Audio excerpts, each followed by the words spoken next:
All right, Steve and anybody else that's interested in these vacuum diaphragms that are being sold nowadays, Wally's going to tell us why it's not going to work. So the first difference is the hardness is quite a bit different. This is probably like a 70 or 75 Shore A. This is like a 55 or 60 Shore A. That's pretty significant. The other difference is the thickness of the lip. Clearly this is quite a bit thinner. This has almost no resistance to being flexed. This is, quite a bit stiffer and actually has resilience.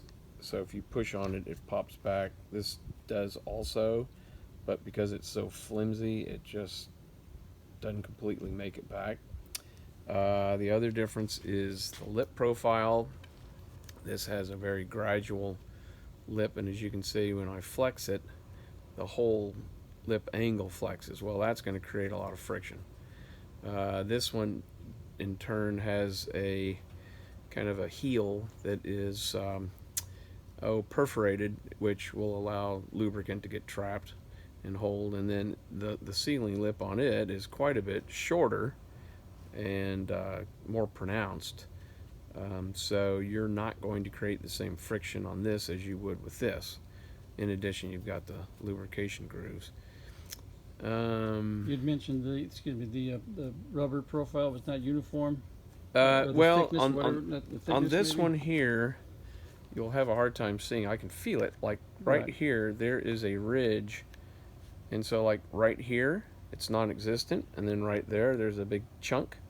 So that to me is poor molding or bad trimming, whatever you want to call it. That's going to create just right there is going to cause a leak because you've got a ridge here and not the ridge there. So that's not good at all. So clearly this is, not a good product in my opinion. Plus, this is an 8mm hole. It's not the same diameter as the hole is supposed to be. So that means you got to machine it or drill it, and that's assuming you get it on center, you're okay. And if not, then that could be an issue. Yeah, just the hardness alone and the thickness of the lip; those two are pretty much deal killers right there. And then you've got the poor quality on the sealing lip. This has to be very consistent, and it has to be either sharp like this or something. I mean, it can't be inconsistent like that. That'll never work. And then we already put it in the booster can here to test it for function, and it does not hold pressure. It leaks.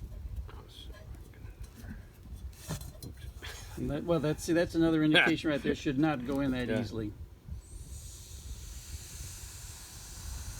That's not a good sound. Yeah, just won't hold vacuum. Yeah, and that's probably literally this poor trim on the seal lip. That's a big cause of that. Yeah, and Wally's in the business of doing this kind of stuff and handling rubber and seals and gaskets and knows this stuff. So, thank you. That's it. Thank you.